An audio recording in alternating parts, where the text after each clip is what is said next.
Então, a gente estava falando do monte, do clamor. Tem gente que elege o monte como lugar para subir, para fazer um clamor. E eles dizem, eu fui levantar um clamor no monte. Como se subir aquele monte fizesse da oração dele alguma coisa que chega mais perto de Deus. É uma mentalidade bem pequena mesmo, bem pagã, bem não desenvolvida, não evoluída. Não aprenderam ainda com Jesus a internalização desse princípio, que mulher não é nem neste monte Gerizim, nem no monte Sião, em Jerusalém, onde se deve adorar a Deus. Deus é Espírito. Entra no teu quarto, fala com teu pai que está em secreto, e teu pai que vem em secreto te responderá. Fala com Jesus. Ele mesmo diz, clamem a mim. Até hoje nada tendes pedido em meu nome, pedi e recebereis, para que a vossa alegria seja completa. Ele diz no Evangelho de João, no capítulo 14, no capítulo 15, no capítulo 16, no capítulo 17. Superabunda isso, peçam, falem comigo. Não tem nada a ver com lugar, nem com geografia. Não tem lugar melhor, nem lugar pior. O melhor lugar é onde eu posso estar sozinho, sem ser interrompido. Mas mesmo que eu não tenha esse lugar de não interrupção, eu posso estar no meio de uma torcida organizada. A minha oração é no meu coração. Tem a ver com a minha atenção de coração a Deus, com a sinceridade do meu clamor, da minha busca, da minha entrega, da minha confiança, da minha disposição de fé na presença de Deus. Isso é a única coisa que faz diferença. Você pode estar num escafandro, no coração do Pacífico. Você pode estar no cachalote, no ventre do grande peixe, como Jonas, coroado de algas nas cabeças, num dos estômagos do cachalote, e orou ao Senhor. E disse que orou a Deus e entrou no seu santo templo, na presença de Deus, na barriga do grande peixe, no coração dos mares. Então não tem lugar melhor nem pior. A única coisa que favorece é a sinceridade, a verdade, a honestidade, a transparência do coração. É só isso. O resto é fetichismo, o resto é superstição, o resto é teologia de manada, como todo mundo faz, a gente faz. O resto é crendice, porque o nosso pastor diz que faz isso e sobe para orar, e quando está lá em cima, até a grama fica chamejante, como eu já ouvi tantos dizerem, não, no monte onde eu vou orar, no final até o capim fica resplandecente. Tá legal, cara. Uma chuva de vagalumes, ou qualquer outro efeito, mas não é porque é uma montanha. Na montanha também é onde os traficantes habitam, é onde muitos males são urdidos, dependendo do lugar e da cidade. Não tem nada místico a respeito de nada disso. Como vale, não é um lugar de tormenta. É só um lugar, uma topografia baixa. Ou a planura, ou a planície. Não tem nenhuma topografia melhor e nem pior na face da terra. Existem eleições que a gente faz e projeções mentais que a gente descarrega na direção desses lugares. Mas não é o lugar que vai fazer com que eu seja mais ouvido ou menos ouvido. A montanha é boa como um lugar de distanciamento do cotidiano. Assim como uma gruta, assim como um deserto, que Jesus escolhia bastante. Aliás, na vida de Jesus, ele procurou muito mais os desertos e as grutas dos desertos para orar do que qualquer outro ambiente. O que importava era a solitude, era a tranquilidade, quando ele podia escolher. Mas quando ele não podia escolher, nenhuma circunstância o atrapalhava, porque orar é em todo o tempo no Espírito. É um falar contínuo com Deus, onde eu faço o meu pensamento virar oração e a minha oração se condicionar na natureza dos meus próprios pensamentos. Quando eu me desenvolvo assim, o meu pensar é um horário, o meu orar é um pensar, de modo que eu faço disso um ciclo constante. A minha melhor elucubração viaja por dentro da minha devoção de oração na presença de Deus. Eu penso na presença de Deus. Eu filosofo na presença de Deus. Eu elocubro na presença de Deus. Eu concluo diante de Deus. Eu raciocino e aprendo qualquer coisa que eu aprendo diante de Deus. Não tem nada que eu faça sem ser na presença de Deus, de modo que qualquer pensamento meu eu transformo em oração. E aquilo que não possa se sustentar diante de Deus como uma oração íntegra é algo no que eu não devo nem pensar. E eu me educo há muitos anos para nessas coisas nem pensar, ao contrário. Fazer como Paulo mandou aos Colossenses, escolher no que pensar.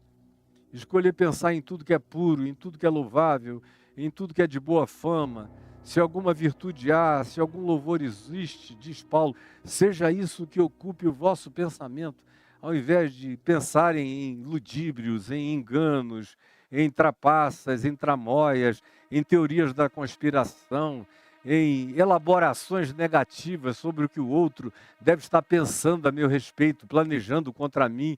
Tem gente que vive disso o tempo todo e fica doente disso toda hora. Eu posso ficar doente de qualquer coisa, mas disso não. Disso não.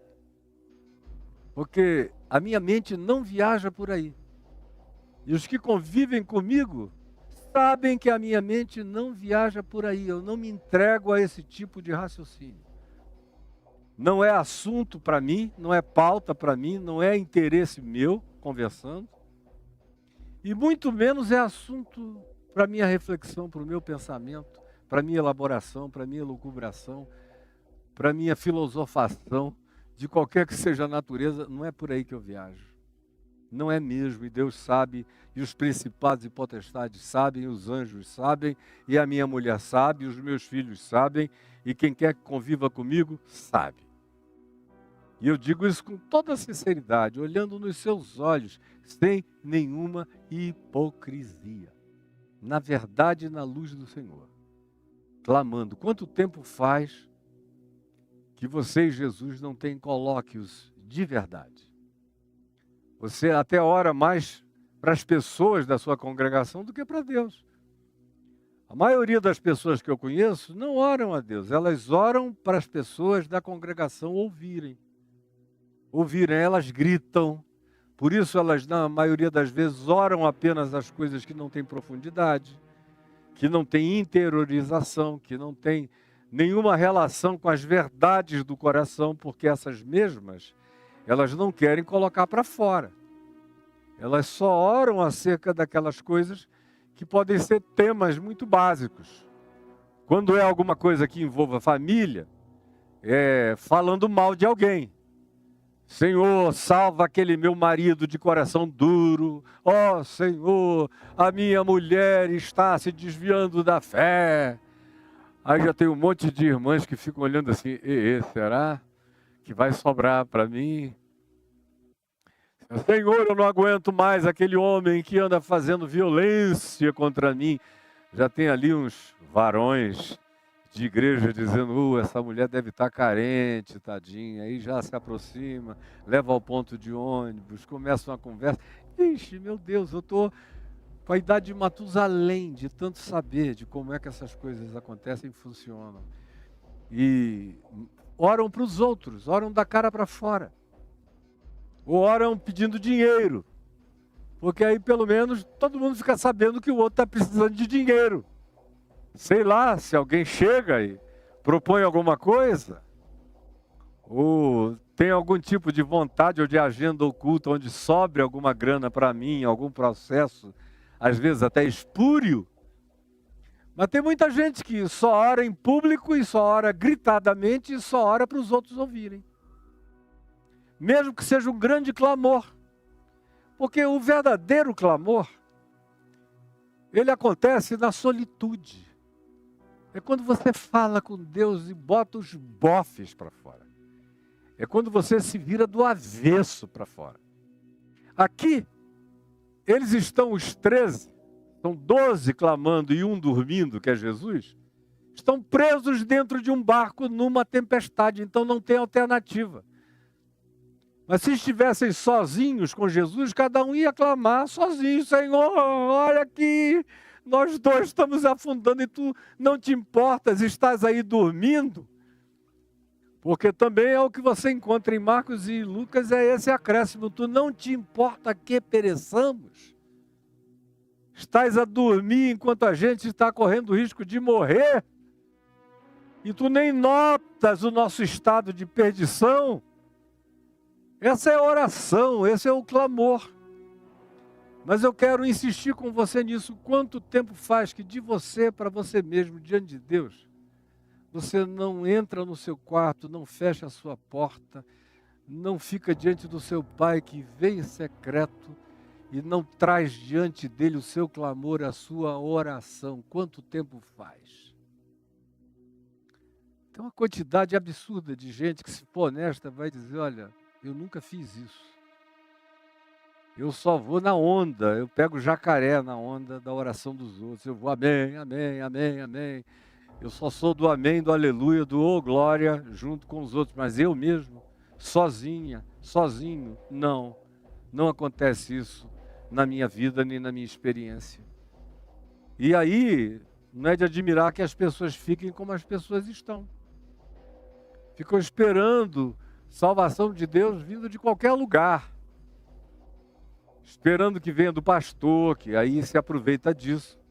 Já que você não ora a Deus, não ora a Jesus, não tem vida com Deus nem com Jesus, você tem que ter vida com a congregação, tem que ter vida com a igreja e tem que ficar sob o domínio e o controle do líder espiritual, ou padre poderoso, ou pastor, que se diz poderoso bastante para te oferecer a cobertura dele. Fique sob as minhas asas e você terá a minha cobertura. Se você deixar de frequentar aqui, de dizimar aqui, eu vou recolher as mãos. Olha a presunção do canalha. Eu vou recolher as mãos e você vai ficar sem cobertura. Que coisa mais nojenta e mentirosa. Mas vocês que não têm vida com Jesus, não conhecem o Evangelho, não têm intimidade com Deus, não têm a garantia de que nenhum mal te sucederá sozinho. Nenhuma praga chegará à tua casa sozinho. Porque ao Senhor Ele dará ordens aos anjos a teu respeito, para que te guardem em todos os teus caminhos sozinho. Por isso, sozinho, tu podes ter certeza de que não te assustarás do terror noturno, nem da seta que voa de dia, nem da peste que se propaga nas trevas, nem da mortandade que assola ao meio-dia. Tu podes sozinho, na presença de Deus, ter certeza de que cairão 1000 ao teu lado, 10.000 à tua direita, mas tu não serás atingido. Somente com os teus olhos contemplarás e verás a revolução de Deus, virando tudo ao contrário, enquanto tu mesmo estarás guardado e protegido sob as asas do Altíssimo, nesse refúgio intocável. Como Paulo diz em Romanos 8, quem é que vai me tocar? Quem é que pode me separar? Quem é que pode me fazer mal? Anjo, principado, potestade, poderes, de que natureza, de que abismo, de que elevação, de que dimensão? Nada pode tocar em mim. Nada pode me causar dano. Como Jesus garantiu aos seus discípulos: eis que eu lhes dei autoridade sobre serpentes e escorpiões, metaforicamente falando, e sobre todo o poder do maligno.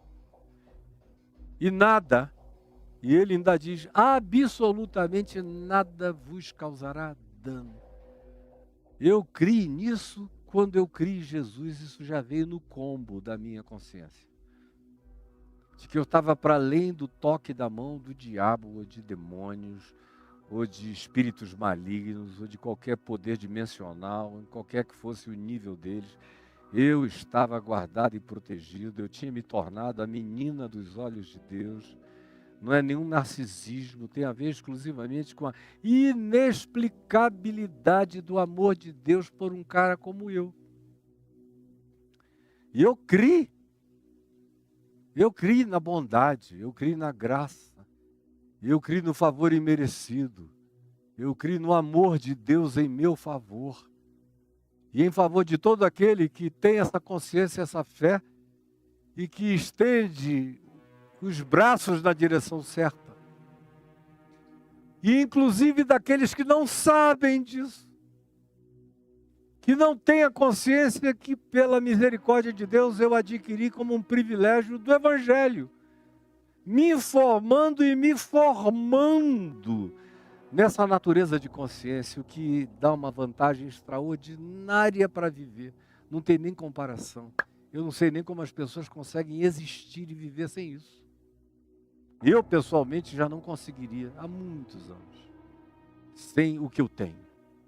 Mas eu vejo, frequentemente, como até mesmo aqueles que não sabem de nada, mas que ousam, dizendo, eu não sei nem para quem eu peço, mas eu peço. Peço, para quem quer que me veja, que tenha piedade de mim. E aí, toda hora eu vejo a mão de Deus se estendendo, chegando nessa pessoa, tocando, botando, dizendo, eu quero te livrar, fica livre, eu quero. Aí não adianta vir com aquele argumento, dizendo, escuta, e as criancinhas que estão morrendo, aqui, ali, acolá. Olha, para Jesus tinha gente morrendo também, enquanto ele ressuscitou Lázaro, tinha um monte de gente morrendo em Israel e adjacências que ele não ressuscitou. Enquanto ele ressuscitou e levantou a filha de Jairo, a menina, a quem ele, levantando da morte, mandou que dessem de comer imediatamente a ela, porque ela era uma adolescente, tinha morrido de inanição.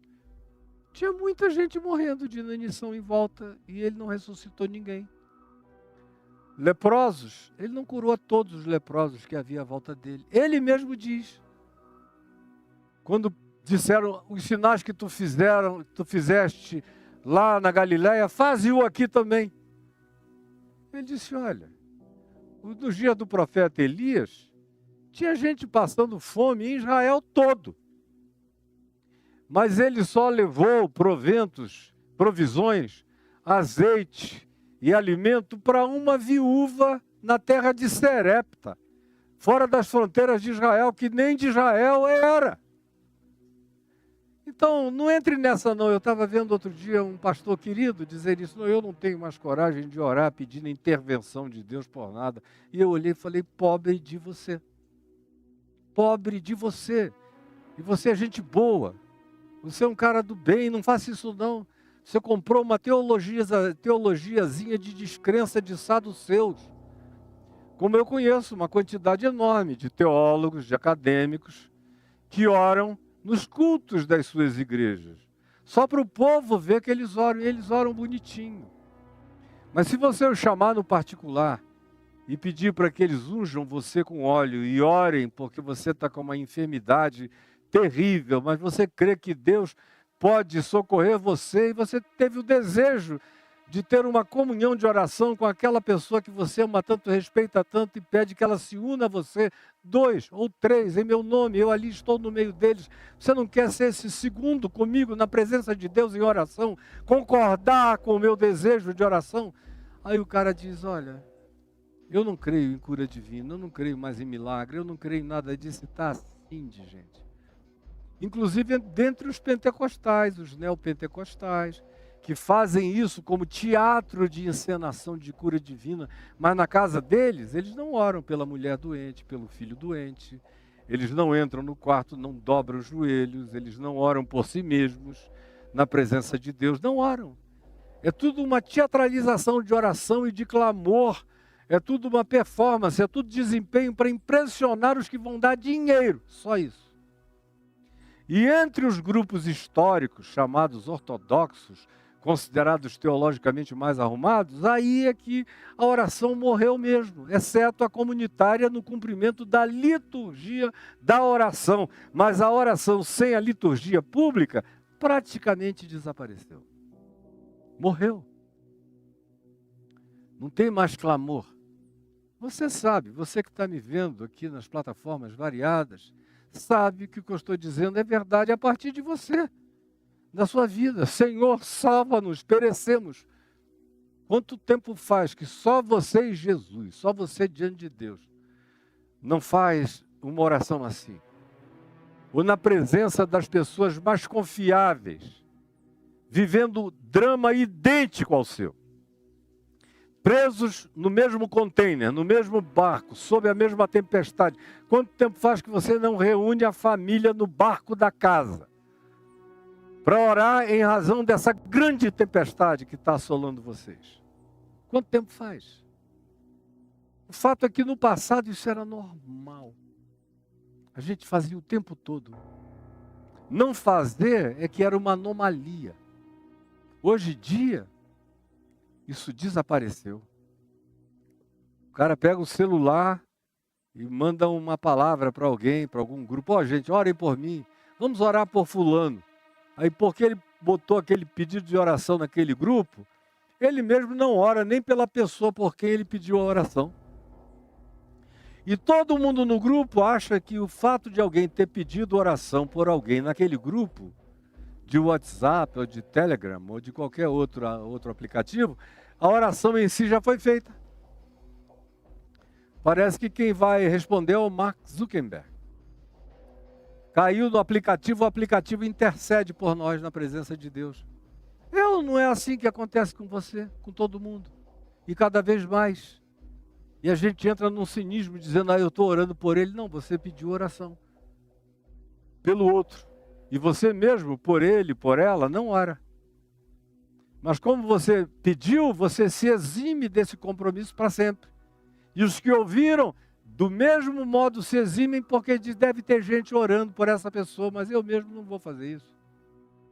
Não tem mais nem coração, piedade, solidariedade, não carregam mais nenhum tipo de compaixão amiga, fraterna, de interesse que se importa genuinamente pelo outro, que se coloca no lugar do outro para interceder. Isso tudo desapareceu, morreu, virou fóssil, está petrificado.